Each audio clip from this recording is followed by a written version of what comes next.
You're kind of here, but you're kind of not here. It's great. So, do I even have a picture up or no? No, I'll get something up there for you. All right, so check it out. We're not doing an intro. We're not playing anything. We're here. Well, I'm here. Joe's just kind of here. Larry Kenney's in the house with us. Hello, sir. Yep. Hi, how you doing? I'm fantastic. Joe's invisible, so it's kind of the best show ever. Ah, nice. I can see him on my screen. Oh, well, at least you can. I actually prefer it this way. I prefer not seeing them. It makes my life a whole hell of a lot better, let me tell you. I can understand, yeah. But I'm going to do what we always do, and I'm going to let Joe introduce the man, the myth, the legend right there. Joe, take it away, brother.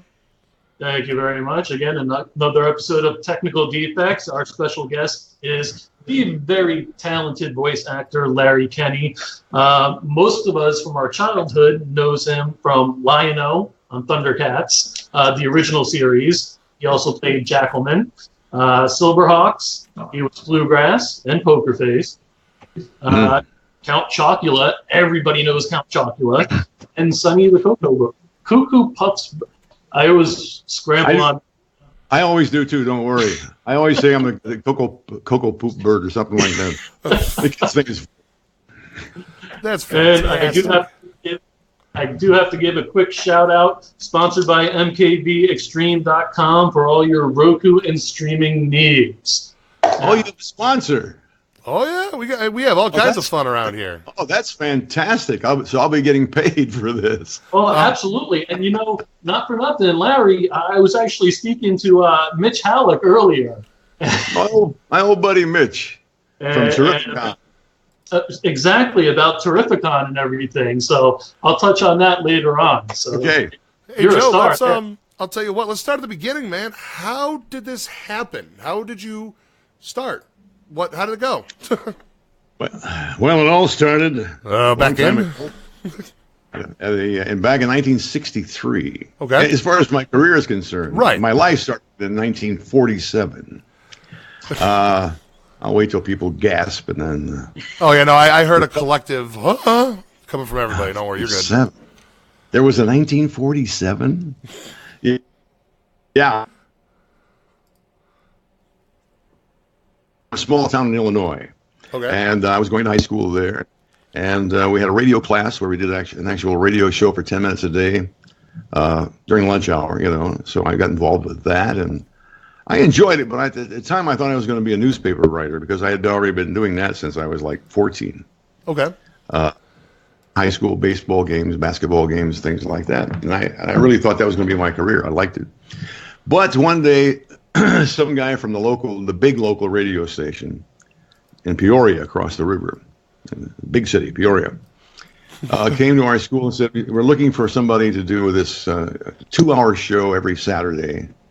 It's, or was it 1 hour? Hell, I don't remember now. But, it's been almost 60 years ago. Well, was it, was it like a talk show? Was it music? What was it? It was music. This station was what we used to call a top 40 station. Okay. Play the same 40 records basically over and over, Right. But it was a big thing at the time, like in New York, it would be WABC, that kind of thing. Okay. So this guy came to our school and he said he needed somebody to do this new show they were starting called School Scope, where there would be 2 high school guys or maybe girls, whoever they decided to use. One from a Peoria high school and one from Pekin High School. We only had one in my little town. But he said, if you want to try this out, come up this weekend and audition for it. So I went over, on that Saturday and auditioned for it. And I think I auditioned around 11:30, and I came out and the guy said, "You're it, man. That's fantastic. Yeah, and you're really good." And so I said, "Wow, great. When do I start?" He said, 4:00. So nice. I had to come back at 4:00, but that's how it started. I was 15, and it was between my sophomore and junior years of high school. And so it was a 2-hour show, and I would play. The other guy and I would play records. We'd play the Beatles, we'd play Elvis, stuff like that. But instead of commercials, we would talk about what's going on at the area high schools. Okay. It it was 2 hours of public service. Kind of like doing live reads for it and stuff, or was it just an actual discussion? Just discussion. Well, no, we would have notes. We'd have notes. Just two teenage guys doing a radio show. Now that I think back on it, it was 1 hour, only 1 hour a week. That's right, because I got paid $4.50 a week. Oh. Because they gave me, it was $1.50 an hour. Okay. And they gave me 2 hours of preparation time every week, plus the 1 hour on the air. So 3 times a day, I made $4.50 an hour. Right. And I thought that was the greatest thing in the world. I was loving it, But after a few weeks, the owner and publisher of the newspaper I had been working for a year, writing sports and everything, called me into his office. And he was just like, it was a scene right out of my favorite, It's a Wonderful Life. Mr. Potter? He said, "Now, Larry, you're a fine young man, finest young man in town." He says, "I heard you were on the radio over the weekend." I said, Yeah, I was. Did you hear it? He says, "No, I didn't hear it, but I heard about it." He said, he says, "You're well aware that I own the radio station here in Pekin, aren't you?" I said, "Yeah, I knew that. Is that a problem?" He said, "Yes, it's a problem. You can't work for them on the radio and work for me at the newspaper. Because I own the, Right. He said, I want somebody working for my opposition on here." So he said, "What do you think you want to do?" Well, first of all, he said, "How much am I paying you a week, Larry?" I said, "Well, on average, it'd be about $75 a week." Mm-hmm. "How much are they paying you over there?" And I said, $4.50 a week. He said, "Which one are you going to take?" And I said, "I'm going to take the radio job. I like it better." And that's the mistake that every radio guy makes. We've all been there. We all know it doesn't pay a damn thing. Yeah. But that's where we want to be. Yeah, sure. Yeah.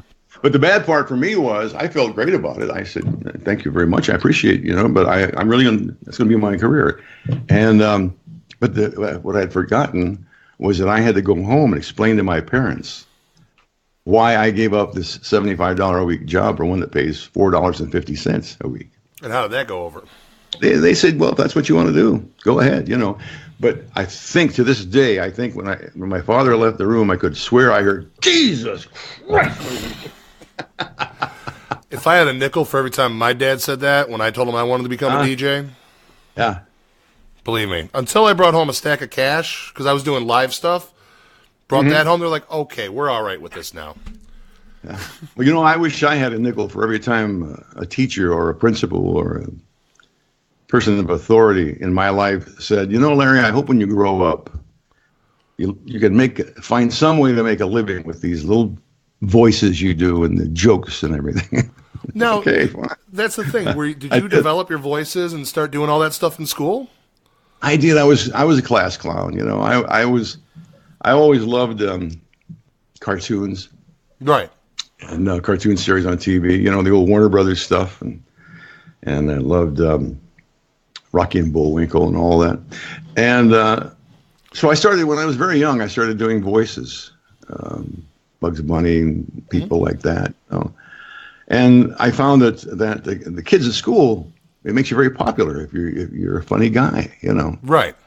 So I kept that up, and I would watch the Tonight Show because I was supposed to be asleep, but I would sneak a peek through my bedroom keyhole. We used to have keyholes then, and my folks would be watching the Tonight Show, and he'd have George Carlin or somebody on, Nice. and I would memorize his. Not intentionally. I didn't realize I was, but I was memorizing everything he said. And the next day at school, of course, everybody thought it was my own stuff because they weren't watching George. Yeah. I think everybody, the first time they saw Carlin, started memorizing Carlin. Probably. And then repeating Carlin. Yeah, sure. So I started doing it, and then when I got into radio, I found that was a way to continue doing the voices thing. I incorporated those into my radio show. This was after I did that show I told you about for 2 years, the School Scope thing. Okay. And then I graduated high school, so they got other high school kids, but they offered me a weekends on the air, Saturday and Sunday nights. Okay. From like 6 to midnight, something like that, So it was my own show, the Larry Kenney Show. And as I got more and more comfortable with being on the air and figuring out what it was, I started, adding little characters, little guys I made up, and that's how I eventually then got noticed by ad agencies when I got to New York, and they started paying me for stuff like that. Wait, I get paid to talk? What? Well, I was getting paid to talk, but in radio, but I quickly found out that especially in a big market, you can make a lot more money going into a recording studio for 20 minutes and doing a commercial than you can for sitting for 4 hours playing records. Absolutely. Well, I mean, even in radio, all your money nowadays is in appearances. Is that right? Yeah. You don't make anything on the air practically unless you're some huge multi-market individual. Mm-hmm. You don't make anything. Yeah. But so you're at the ad agencies at this point, and they're paying you, and you're like, my checks are getting bigger. How does this roll into the Saturday morning cartoons and stuff like that? Well, how does that happen? Well, that happened the way all the commercials happen. You have an agent. Right. You have to have an agent when you're in a big market. Or you should have an agent. Right. And so I got an agent, and one day somebody from the agent's office called me and said, Larry, Monday at 2:00. You have an appointment at such and such a place, such and such a recording studio, for this new cartoon series they're gonna do called Thundercats. So I said, okay. Next Monday at 2:00, I show up there, and wait in line. And when it was my turn to go in, they asked us, as I recall, well, they had all the walls plastered with drawings of the characters, and a couple of scripts so we can get an idea what the show was like. Mm. And then when you after you had 15 or 20 minutes to look at all that, then it was your turn to go in. And they would ask you to pick a couple of characters that you'd like to read for, So I said, I'd like to read for Lion-O because he's the star. Yeah, why not? Reach for it, Yeah, go for it, yeah. And Jackalman, who was one of the mutants. We all read for one of the Thundercats and one mutant. Yeah, right. So I read for both Lion-O and Jackalman, and sure enough, a week or two later, my agent called and said, you got the job on the show, you're doing both parts. As it turned out, we all were doing many, many parts on the show. There were only 5 of us in the cast of Thundercats, Silverhawks, Tiger Sharks. See, that was pretty par for the course with most of those cartoons. Yeah. There were just 5. Sometimes they would bring in one other person, but we would do all the hundreds of voices, Right. So it was a lot of fun. That's awesome. So, I don't expect you to pick which character is your favorite, but which one did you have the most fun with? Well, I've always referred to Chitara as the original Thundercats Ho. She was a lot of fun. No, that is the quote of the day right there, just so you know. Of the characters that I did, which one did I like best? Which one did you... I don't even expect that. What did you have the most fun with in voicing? Overall. Well, Thundercats is one of the most fun jobs I ever had. Because it was a great show and because of the cast and crew. It was wonderful people. We became like a family after, it took us about 3 years to record the 130 Thundercats episodes. Wow. And then we did 65 Silverhawks episodes. Okay. And then we did, I think, 65 Tiger Sharks. God, Tiger Sharks. See, I remember all, I played Dolphin, the Dolphin, Nice. Yeah. So, what was your question? Now I forgot. Just which one you had the most fun voicing. Lion-O. Well, Lion-O is, I guess, my favorite character from Thundercats, at least, because, it's become like an iconic, character, and And there was just something about the character. But any actor will tell you they prefer to do bad guys. Okay. Because you really get to chew the scenery, as we call it. Yeah. If you're playing, I mean, especially in an animated series, you can be just as far out there. In fact, the further out there, the better. So I played Jackal Man, and I got to be, have fun with that. Nice. When I found out that I got Jackal Man, they said, "How'd you get that voice that you came up with?" And I said, "Well, I was thinking about what is a jackal like? What are the qualities of jackal that I could display through my voice?" And then I remembered on Rocky and Bullwinkle when I was a kid, there was a villain called Snidely Whiplash. Okay, I remember him. Hello, Nell. I'm going to put you on the railroad tracks. Remember him? Rocky and Bullwinkle, yeah, absolutely. Yeah. So I kind of combined that with the wiliness and made Jackal Man sound like we must get the Thundercats. Yes. He was fun to play. That's fantastic. Yeah, but of course, Count Chocula has been great to play for the last 40 years, and Sonny's a lot of fun. I get to Yahoo and all that stuff. It's a lot of fun. What you're doing. So, I mean, do you which do you prefer to do, the TV shows, or did you prefer doing the characters for the commercials, or was it really one and the same? It's one and the same in terms of how you do them, the way you record them, mm-hmm. what studios you're working at, and things like that, and even the people that you're working with. Well, I like to assume that Count Chocula had a really jacked up past, so Now I can't see Joe. Normally I would throw to Joe for some questions out there, but I can't see them. Joe, you got anything for us, man? Absolutely. All right. So, Larry, talk a little bit about the outtakes that we all hear about from Thundercats. Well, first of all, they are genuine.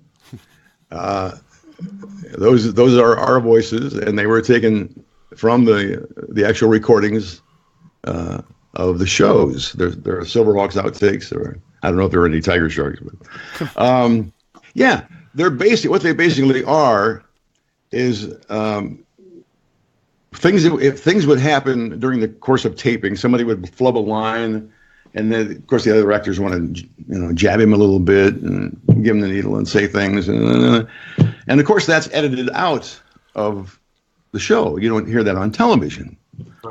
For very good reason. Most of the time, there's a lot of bad language and stuff like that. I mean, you got 5 actors in a studio with open microphones. You're going to get all kinds of stuff, Oh, come on, that doesn't happen. Back then, though, and I'm talking about the mid '80s, we didn't have computers and things like that. So the only people who ever heard quote outtakes from TV shows and radio shows and movies were the people who worked on them. Because, in fact, we used to joke that the recording engineers, probably were keeping copies of all these outtakes for what we call their Christmas parties. We could imagine, some guys having a Christmas party. He said, "Hey, you want to hear what happens in the Thundercats studio? Some of the things that you don't hear on television." And he play it for them. That's awesome. Well, it's awesome. But then one day, 40 years later, comes the computers and the internet. And my son says to me, "Hey, Dad, did you hear the outtakes on a computer?" Oh, man. No, what are you talking about? I didn't know they existed. I mean, I assumed they probably did, but, So you hadn't really thought about it, I hadn't thought about it at all. I had never even heard them either, because I was never invited to the Christmas parties. But I was so upset. I remember being so upset because I thought, oh, geez, Thundercats fans are going to hear that now, and they're going to think poorly of us. My son said, "Dad, they're not 8 years old anymore." Oh yeah, no, that's exactly what we want to hear. We're not. I never got one. To this day, I haven't received one bad email or had anybody come up to me and say, those outtakes were really horrible. Because they're not that bad, most of them. Right, but still, though, it's one of those things. You're thinking back, this is a kid's program, but then you realize that we're all have dirtier mouths than that nowadays. Sure. So it works out beautifully. Now, I saw something today. Was it your daughter was on Superstore? Yeah, my daughter Carrie is an actress, and she's done lots and lots of movies and TV shows. It's a very successful career. Carrie Kenney Silver. She sometimes uses mostly uses Carrie Kenney. Right. But, sometimes Carrie Kenney Silver. Well, it's got that nice alliteration to it. Yes, yeah. Yeah, she started with a group at NYU. They got a job after college. It was an improv group. Okay. And and so they were working all around New York, getting very popular, in the clubs around in Greenwich Village. And when they graduated, MTV gave them a job on a show called You Wrote It, You Watch It with Jon Stewart. He was the host. And then they got their own show. They changed their name to The State. Okay. State. Remember, you guys are probably too young to remember. No, The I'm State, familiar right? with that. Okay, so they did that on MTV for a few years, and then a few years later they did a show called Viva Variety on Comedy Central. Okay. And then, of course, after that, probably the one you guys know is Reno 911. Oh, I remember that very well. Yeah, she was on that with 3 or 4 of the group. Nice. And she's done. Yeah, she's on now Superstore. It's called on NBC. Yep. Superstore. But she's done some voice acting also, as has your son. Has. Your son has also, right? That's right. My son Tanner has done a couple of things, but he's going for his doctorate degree now in environmental stuff. Oh, so he's doing a smart thing, unlike the rest of us. Exactly. So, He's doing something that will actually benefit mankind. And sorry. I wanted to touch back on a story that I heard you tell a while ago at one of the Comic-Cons, that you were in Toys R Us when the Thundercats first came out. Do you know what story I'm referring to? Yeah, I do. Thundercats had been on the air for several months. And it was a few weeks before Christmas, and we knew the show was doing well. The ratings were good and all that, but we didn't realize how big it had gotten I didn't until I went to Toys R Us about 2 weeks before Christmas. And I'm walking down the aisle, and the first thing I notice is where the Ninja Turtles and the Masters of the Universe and all that used to be was now 3 aisles of nothing but Thundercats stuff. Nice. And I said, "Oh, we're a hit. It's a hit." And as I'm walking down one of the aisles, there's these 2 young boys, probably 10 and 8, I don't know. And they're looking at action figures. And one of them said, "I'm going to get Panthro. I like Panthro." The other one said, "No, Tiger's the coolest, man. I'm going to get Tigra." So, of course, I went, "Say, boys, why don't you get Lion-O? He's the one who says, 'Sword of Omens, come to my hand.'" And Nice. Like a freak, they're like, so I figured, okay, I deserve that. And I started walking away, and behind me, I could hear one of them say to the other one, "He doesn't even sound like Lion-O." I knew it. So I figured if they only knew, I should go back and tell them, and then, but I didn't. Yeah. Oh, by the way, I really am him. Yeah. I think great. I did. I blew the story just now, telling that I said something to them about, and I said you should get Lion-O. He's the, and by the way, I'm the guy who does his voice on television. That's what I said. Then I walked away. That's why the kid said he doesn't even sound like Lion-O. I gotcha. Sorry, I blew the punchline. No, it's an awesome story. I love that story. Well, hey, what the hell? I'm just kidding.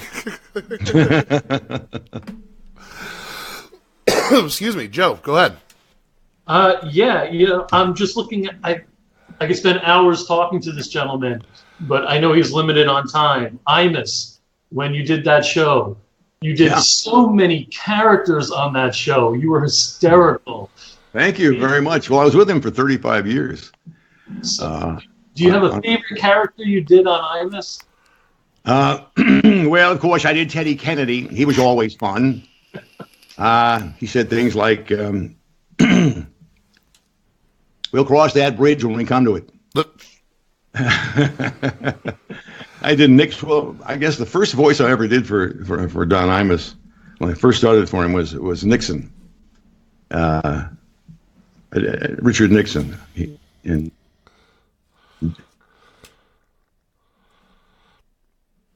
morning. Hello, Donald.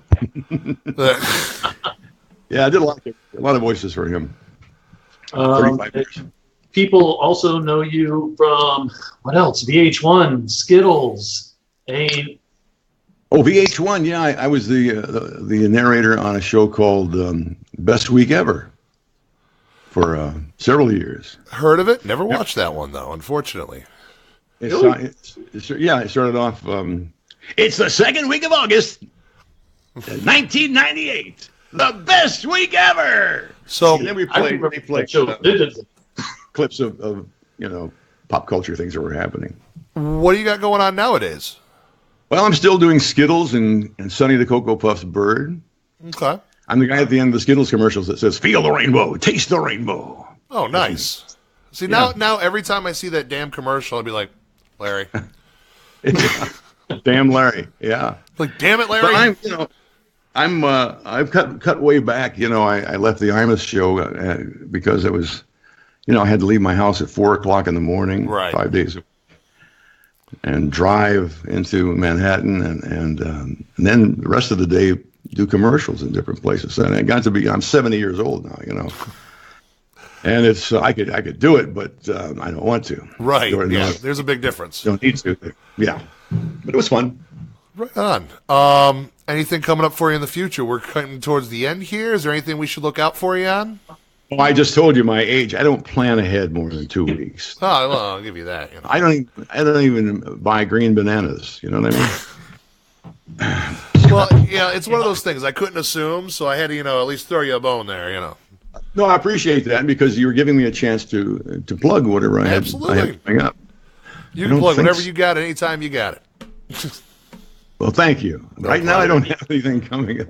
But in our business, though, in my business, voiceovers, you don't really know more than a week ahead of what you're going to be doing. Yeah, because I'll get a call from my agent. Let's say I get a call tomorrow morning, and they say tomorrow, Wednesday, 1:00, you go here and audition.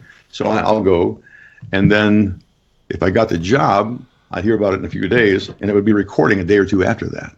Okay. That's the way the business works. So, in other words, I don't have any commercials, recordings scheduled for 3 months from now. Doesn't work that way. Yeah. Right on. Now, I'm going to ask you one final question, then we'll throw one over to Joe. Okay. Let's say somebody like me wanted to get into voiceover work. You've seen how the industry has changed. Yeah. You've seen how it was some more, how it is now. What is the one piece of advice that you would give for somebody that wants to get into voiceover work? Well, for many years, I would answer that question by saying, take classes. Mm-hmm. Anywhere you live, you can Google voice acting classes, voiceover classes, things like that. Right. And I would tell people, find one in your area.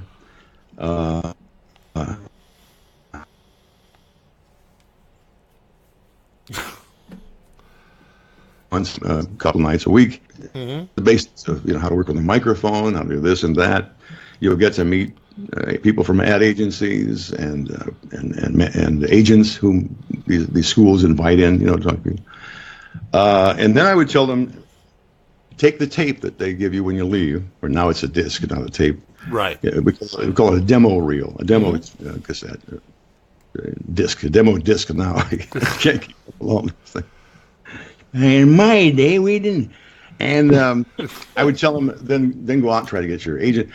Today, it's a whole different world. There's still that part of it, still people doing it that way. But now with the advent of the internet and computers and things, there are people doing commercials from their home all around the country, and I don't know how to tell you how to get involved in that except go on the internet and look up commercial voiceover. Okay. As opposed to lessons.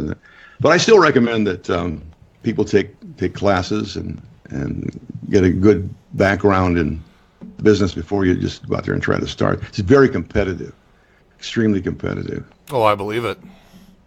Yeah, and those of us who are in it don't want any new people in it. Right. We don't yeah. need anybody else. No, I'm just joking. No, you know what? It's the same. Trust me, I've seen it in every aspect of broadcasting.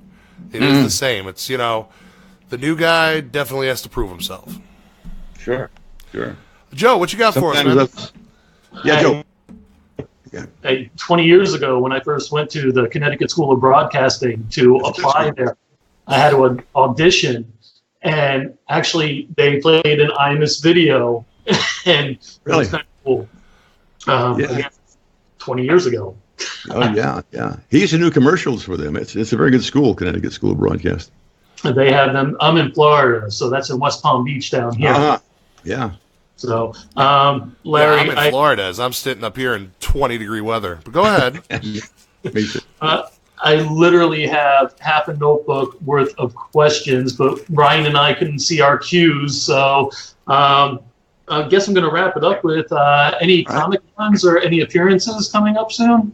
No, not really. I haven't figured out my year yet. I'm going to have to go through the offers of Comic Cons and see what. I haven't done very many in the last couple of years. I did for about 10 years. I did maybe one a month. Right. And you were hit. And just because you're traveling all over the country, I even had an offer to do one in Wales, which I didn't go, but they're getting very big over there now too. Somebody, and a friend of mine who lives in Dubai now, said he read that there's going to be a Comic-Con in Dubai.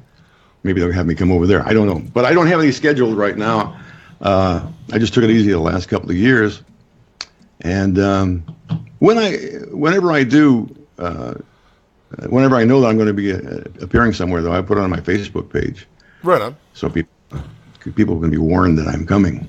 And that's and believe me, we appreciate that. Part of my probation. I have to do that. It's really bumming me out that my live picture isn't on here. You can see my face just glowing right now, speaking to you, like a pretty little girl. But actually, I'm loving the fact I can't see him. It is a complete honor having you on our show. We very much appreciate it. Brian? Well, Larry, if you do end up doing any cons and you end up out here in Cleveland, I'm sorry. Cleveland. I worked in Cleveland for 3 years. Yeah, you are over at 1100. Yeah, WKYC. Which we'll talk about it. The call letters ended up going over to TV, and now WKYC is Channel 3. Yeah, well, it was there when I was there too. It was the TV was Channel 3. Oh, okay. They were both owned by NBC. Right on. Owned and operated by NBC. Yeah, no. So 1100 is. I'm sorry. When I come to Cleveland, we'll talk about that. We'll reminisce. Yeah, absolutely. We'll meet up. Larry, it's been a pleasure. I appreciate it, sir. Thank you. It's been my pleasure. You guys are both great, and I appreciate your even wanting to talk to me. Get so lonely up here. You know what? If you get anything else or you get bored and you want to talk to us some more, let us know. You're always welcome back, man. Can we get one Thundercat ho, please? Thunder! I can't do it anymore. No. Thunder! Thundercats! Ho! Perfect. You just made my decade. It's like the guy on TV, doesn't it? I feel like I've heard this before. You know what's funny is, last thing, I just did, I'm a live nightclub DJ as well. I just did an 80s party. I was so going to reach out to you and see if we can get something like a hello to people out there. Next time I have to do an 80s party, I'm going to let you know, and you could do a hello to people. I'll be happy to. Video Thank and you everything. guys. Your big ugly mug. Thank you. Thanks, Have a good Larry. night.